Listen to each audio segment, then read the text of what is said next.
Assalamualaikum warahmatullahi wabarakatuh. Perkenalkan, nama saya Fida Salsabila dengan NIM 23109111220049. Saya di sini akan menjelaskan tentang anatomi pembuluh darah. Jadi, jantung kita itu memiliki sistem vaskular yang tersendiri, yaitu disebut sirkulasi koroner. Nah, arteri koroner ini berasal langsung dari aorta ascendens dan memberikan oksigen ke otot jantung atau miokardium.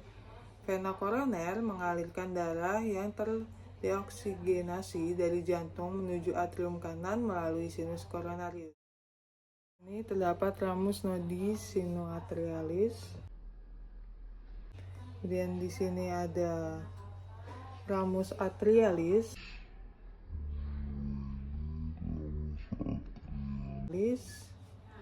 Kemudian di sini ada arteri coronarius dextra.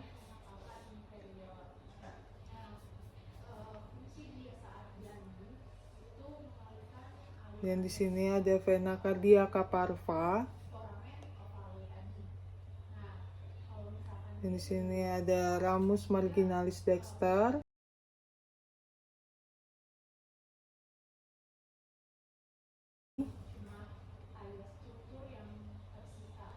Rami interventricularis septal. Rami interventricularis septal. Dan di sini ada arteri coronaria dextra. Dan di sini ada arteri coronaria sinistra.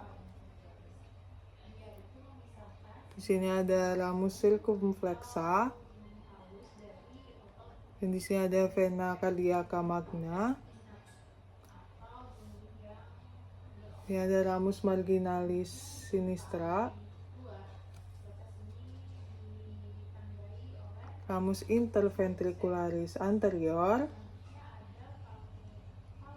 Dan ada ramus diagonalis.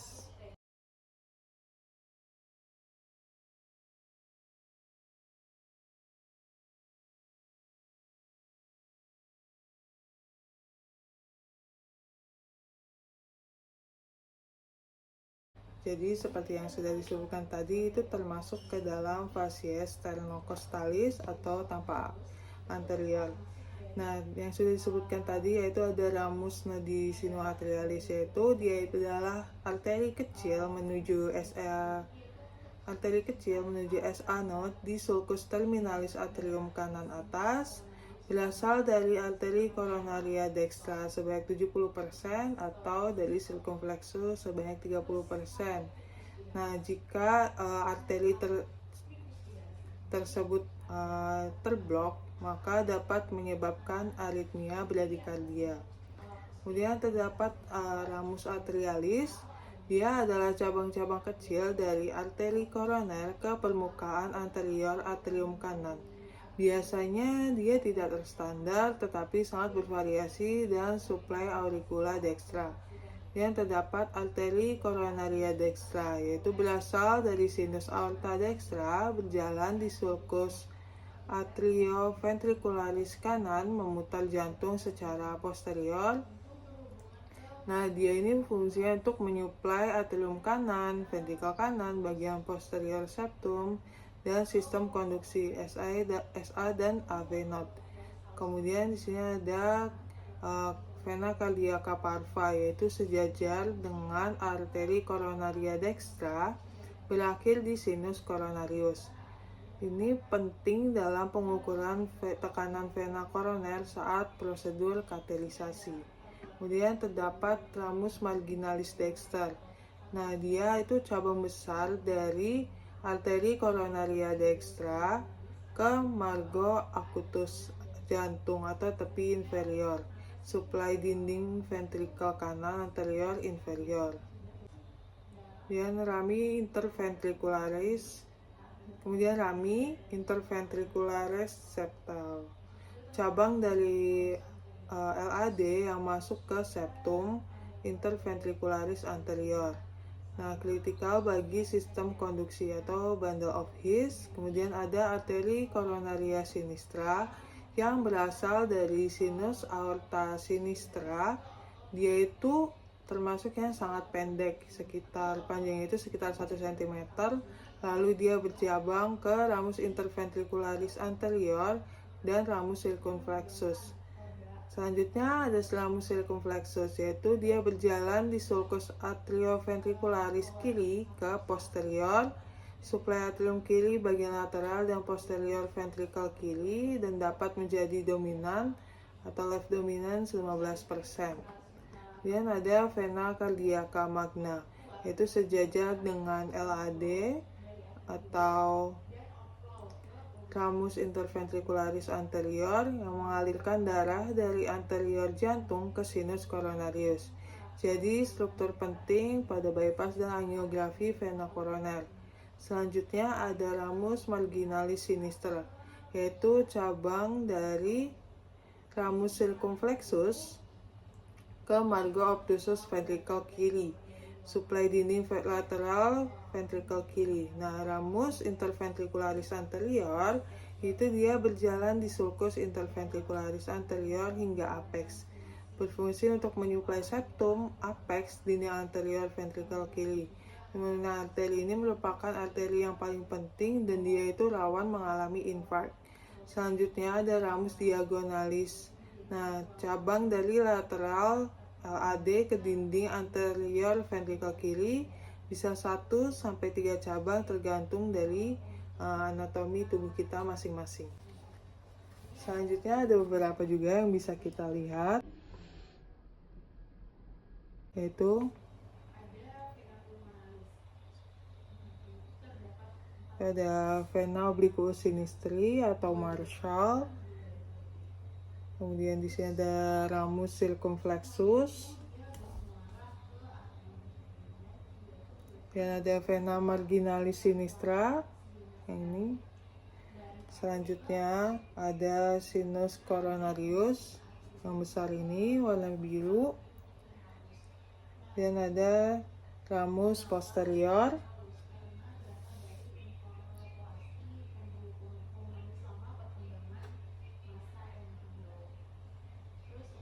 Dan yang di sini ada vena cardiaca media.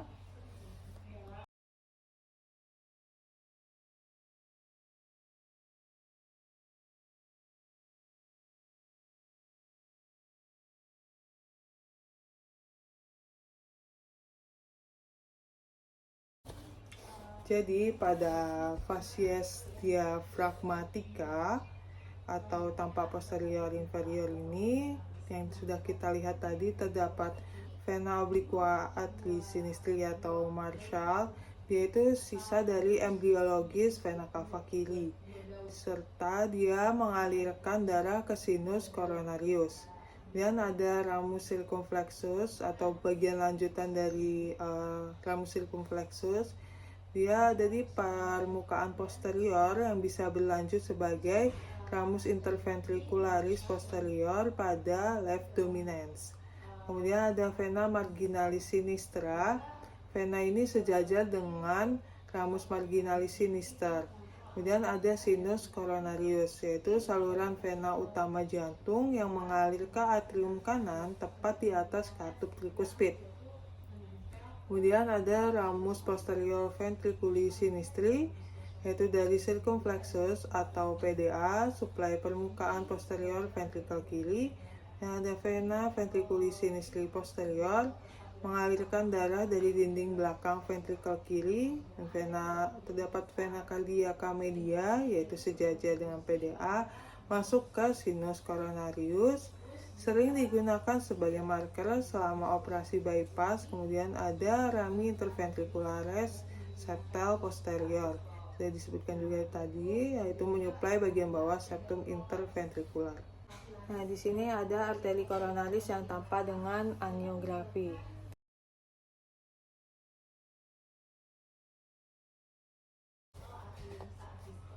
Jadi sebelumnya arteriografi koroner atau angiografi koroner yaitu prosedur pencitraan invasif yang dilakukan untuk melihat secara langsung pembuluh darah koroner, yaitu pembuluh darah utama yang mensuplai darah ke otot jantung atau miokardium.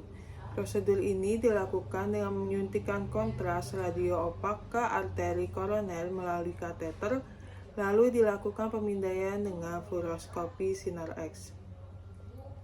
Yang ini kita lihat RCA. Oke. Nah, ini tuh RCA atau right coronaris artery merupakan salah satu dari dua arteri utama yang keluar dari aorta ascendens. Nah, 85% populasi kita terjadi apa yang disebut dengan dominansi kanan. Artinya, arteri ini memasok arteri interventricularis posterior dan komponen penting sistem konduksi jantung. Nah, di sini ada ramus nodi sinoatrialis. Ada arteri coronaria dextra. Di sini ada ramus. Dan di sini ada ramus marginalis dexter. Ini ramus marginalis dexter. Di sini ada ramus interventricularis posterior. Ramus nodi SA yaitu menuju ke nadus sinoatrialis atau pacemaker alami jantung. Dan ramus nodi AV yaitu memasok nadus atrioventricularis. Dan marginalis dexter yaitu cabang lateral yang menyuplai sisi kanan ventrikel. Kemudian ada ramus posterolaterales yaitu cabang menuju permukaan posterior ventrikel kanan dan kiri. Dan ada ramus interventricularis posterior yaitu berjalan di sulcus interventricularis posterior menyuplai septum interventrikular sebagai bagian posterior dan ventrikel. Kemudian di sini selanjutnya, nah gambar ini adalah tampilan dari arteri koronaria kiri atau LCA atau left coronary artery yang biasanya bercabang sangat awal menjadi LAD atau left anterior descendens artery yang turun di sulcus interventricularis anterior, dan LCX atau left circumflex artery yang melingkar ke kiri dan belakang. Cabang-cabang utama LCA dan yang tampak pada angiografi tadi yaitu ramus diagonalis atau diagonal branch. Ini ada gambarnya.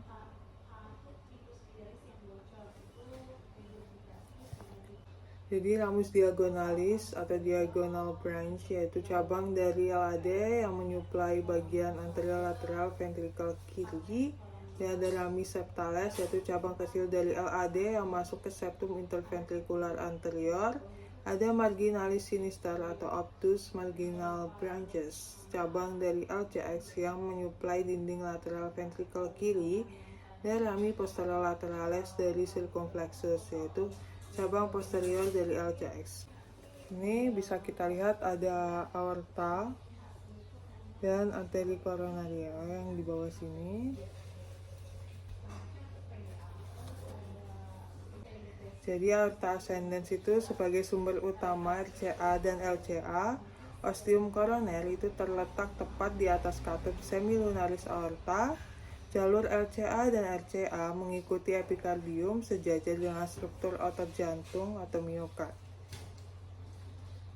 Nah, jadi kenapa adanya arteriografi koroner itu tuh bisa menjadi evaluasi stenosis, di mana kita dapat menentukan adanya penyempitan atau plak aterosklerotik dan derajatnya. Yang kedua ada panduan pemasangan stent atau mengidentifikasi letak dan ukuran stent yang tepat.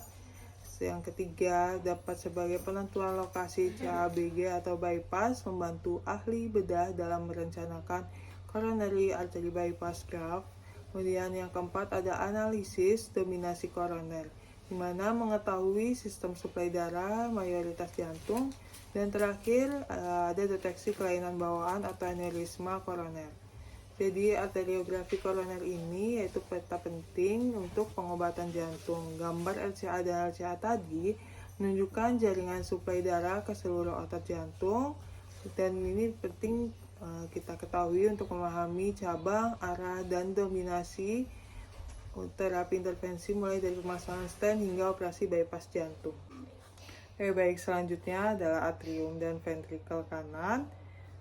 Jadi bisa kita lihat yang ini.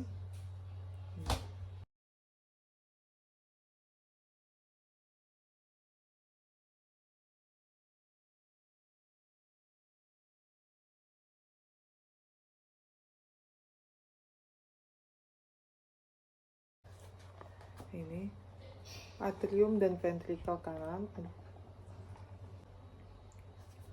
Di sini bisa kita lihat ada vena cava superior, ini vena cava superior.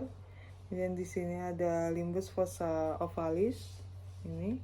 Dan di sini ada fossa ovalis. Dan di sini ada valvula vena cava.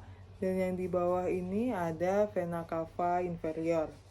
Selanjutnya di sini ada conus arteriosus, ini conus arteriosus, dan di sini ada musculi pectinati. Ini ya, musculi pectinati. Jadi di vena cava superior dan inferior atrium kanan itu dua vena besar ini membawa darah yang dioksigenasi dari tubuh menuju atrium kanan. Vena cava superior dari bagian atas tubuh. Vena cava superior membawa dari bagian atas tubuh yaitu kepala, leher, dan lengan. Sedangkan vena cava inferior dari bagian bawah tubuh. Ini merupakan jalan masuk utama darah vena ke jantung. Kemudian tadi ada fossa ovalis dan limbus.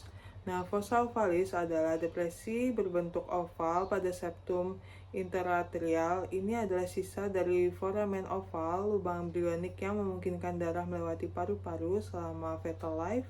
Dan ada limbus fossa ovalis, yaitu tepi menonjol di sekitar fossa ovalis, yaitu sebagai pembatas anatomisnya. Jadi, secara embriologis, foramen oval memungkinkan darah dari vena cava inferior langsung ke atrium kiri atau bypass paru janin. Selanjutnya ada valvula vena cava inferioris atau katup Eustachii, merupakan lipatan endokardial yang terdapat di dekat ostium vena cava inferior. Nah, fungsi ketika janin itu mengarahkan aliran darah vena cava inferior ke foramen oval, tapi ketika dewasa itu tidak memiliki fungsi katup nyata, yaitu hanya struktur sisa atau rudimenter. Selanjutnya tadi ada crista terminalis, yaitu batas muskular vertikal di dinding lateral atrium kanan dari ostium vena cava superior ke valvula vena cava inferioris. Nah, ini dia memisahkan sinus venarum atau dinding halus dari otot pektinat atau dinding yang berotot. Di permukaan luar, batas ini ditandai oleh sulcus terminalis. Kemudian terdapat valvula sinus coronarii atau katup TBC. Nah, lipatan kecil endokardium di ostium sinus coronarius atau tempat masuk darah dari vena jantung. Berfungsi mencegah aliran balik dari darah ke sinus coronarius selama sistol.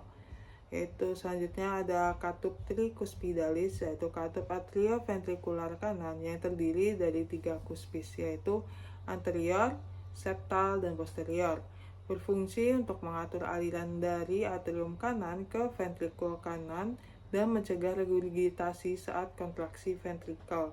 Ditahan oleh chorda tendinae yang berhubung ke musculus papillaris. Selanjutnya adalah musculus pectinati atau otot pektinat, yaitu otot-otot garis halus di dinding atrium kanan yang terletak anterior crista terminalis, memberikan kekuatan kontraksi atrium kanan. Selanjutnya ada conus arteriosus atau infundibulum. Bagian atas ventrikel kanan mengarah ke truncus pulmonalis. Dindingnya itu halus, memfasilitasi aliran darah menuju katup pulmonal, struktur konduktif dan elastis untuk menjaga aliran laminar. Selanjutnya di sini ada valvula trunci pulmonalis, di mana dia terdiri dari 3 bagian. Ini ada kemudian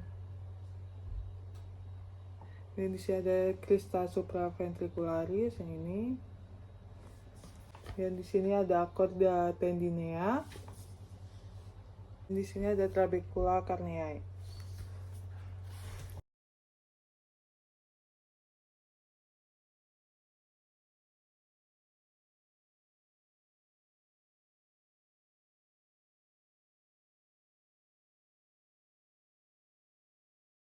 Yang tadi adalah tampak anterior ventrikel kanan yang berfokus pada struktur internal dari jantung.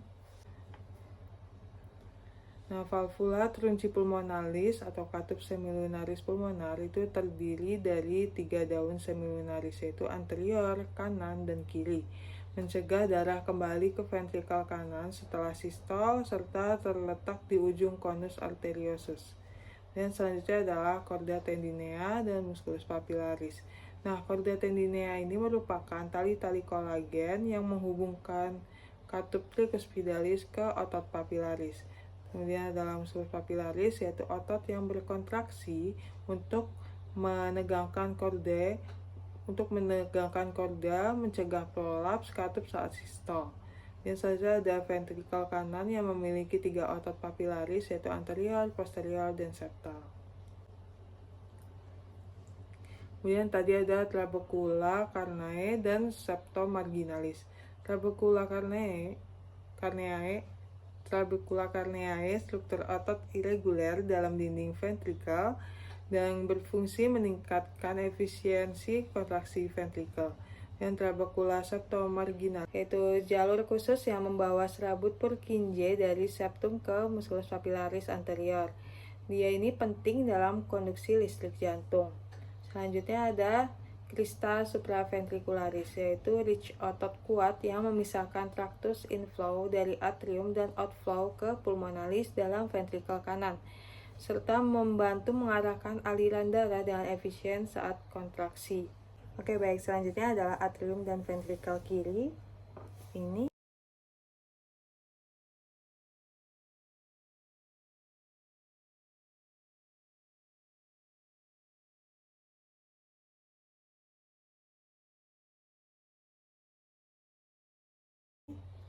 sini dia ada vulva mitralis. Kemudian di sini ada musculus papillaris anterior. Dan ada chorda tendinea. Ini. Kemudian ada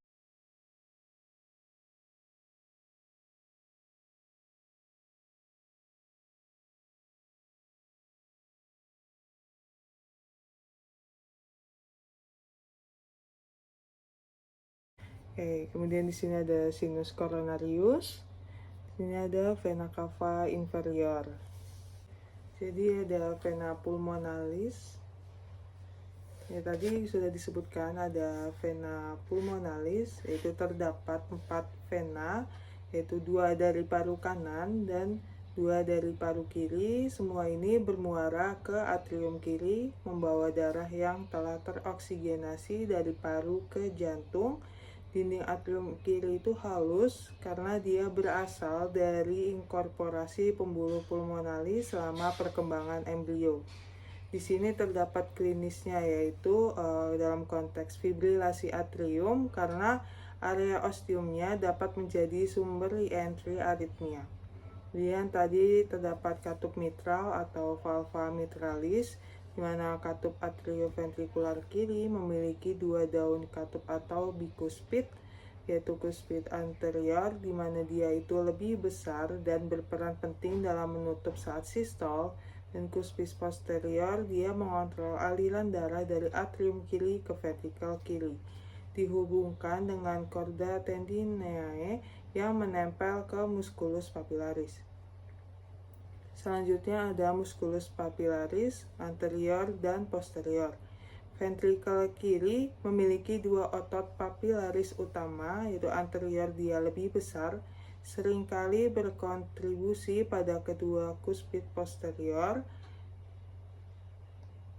Anterior di mana dia lebih besar, yang seringkali berkontribusi pada kedua kuspid. Anterior di mana dia lebih besar, seringkali berkontribusi pada kedua kuspi. Posterior, dia berfungsi menegangkan korda tendinea saat sistol, mencegah prolaps daun katup mitral. Nah, di sini ada klinisnya yaitu iskemia atau infark otot papilaris, terutama posterior, dapat menyebabkan regurgitasi mitral akut yang mengancam jiwa. Selanjutnya ada korda tendinae, serabut fibrosa yang menghubungkan daun katup ke otot papilaris, mencegah balikan aliran darah atau regurgitasi dari ventrikel ke atrium saat sistol. Terakhir ada sinus coronarius dan vena cava inferior. Nah, sinus coronarius ini vena besar di dinding posterior atrium kanan yang menerima darah dari vena jantung besar, kecil, dan tengah. Kemudian ada vena cava inferior, yaitu membawa darah dari bagian bawah tubuh ke atrium kanan. Ini dia tampak pada tampilan posterolateral, terutama di dekat atrium kanan bawah. Selanjutnya di sini bisa dilihat terdapat auricula sinistra. Ini. Kemudian di sini ada valva aorta. Ya, di sini ada septum membranaceum. Dan di sini terdapat valvula foraminis ovalis.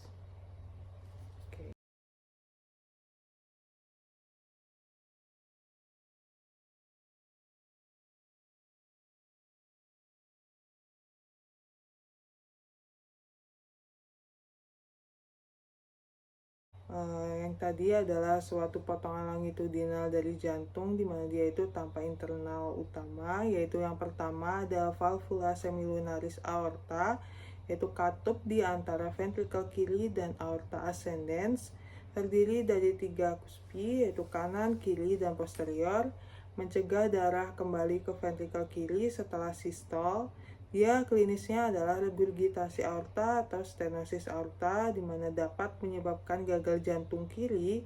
Kemudian yang kedua tadi ada septum interventrikular atau membranacea dan muscularis. Nah, di mana membranacea ini merupakan bagian tipis superior, lebih rentan terhadap defek septum ventricle atau VSD.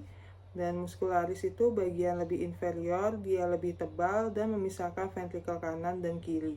Kemudian selanjutnya ada valvula foraminis ovalis, yaitu sisa dari foramen oval terlihat pada septum interatrial di atrium kiri, berfungsi selama fetal life untuk bypass paru, tertutup setelah lahir karena perubahan tekanan membentuk fossa ovalis.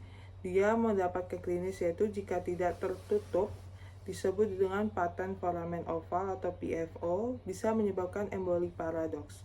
Selanjutnya adalah auricula sinistra atau telinga atrium kiri. Struktur kecil seperti kantong berfungsi sebagai ruang cadangan untuk darah. Dapat menjadi lokasi trombus terutama pada fibrilasi atrium. Kemudian ada apex cordis, yaitu ujung bawah jantung. Dia terbentuk oleh ventrikel kiri. Titik penting dalam auskultasi yaitu fokusnya bunyi katup mitral. Kemudian di sini ada beberapa penyakit. Yang pertama yaitu infarct LAD atau STEMI anterior. LAD ini adalah left anterior descending artery, menyuplai dinding anterior jantung. Nah, oklusi menyebabkan infarct miokard anterior. Ini sering terlihat sebagai ST elevation di V1 sampai V4. Kemudian PDA atau posterior descending artery, di mana dia itu tersumbat menyebabkan infarct posterior. PDA ini menyuplai dinding inferior dan posterior ventricle. Ketika dia tersumbat, terjadi infarct posterior, di mana ST depresi di V1 sampai V3, elevasi di lead posterior. Kemudian terdapat stenosis mitral, yaitu murmur mid diastolik. Stenosis mitral menghambat aliran dari atrium kiri ke ventrikel kiri, yaitu ada bunyi khas murmur mid diastolik di apex jantung. Kemudian ada katup tricuspidalisnya itu bocor atau regurgitasi vena jugularis. Nah, regurgitasi tricuspidalis yaitu di mana darah kembali ke atrium kanan dan vena sistemik terlihat sebagai pulsasi vena jugularis. Kemudian ada fossa ovalis, di mana dia itu gagal menutup atau PFO, patent foramen oval yang memungkinkan shunt kanan sampai kiri. Risikonya adalah stroke cryptogenic emboli paradoks, dan migrain. Baik, mohon maaf apabila terdapat salah kata, salah penyebutan, dan juga salah dalam penyampaian tadi sebelumnya. Saya ucapkan terima kasih. Wassalamualaikum warahmatullahi wabarakatuh.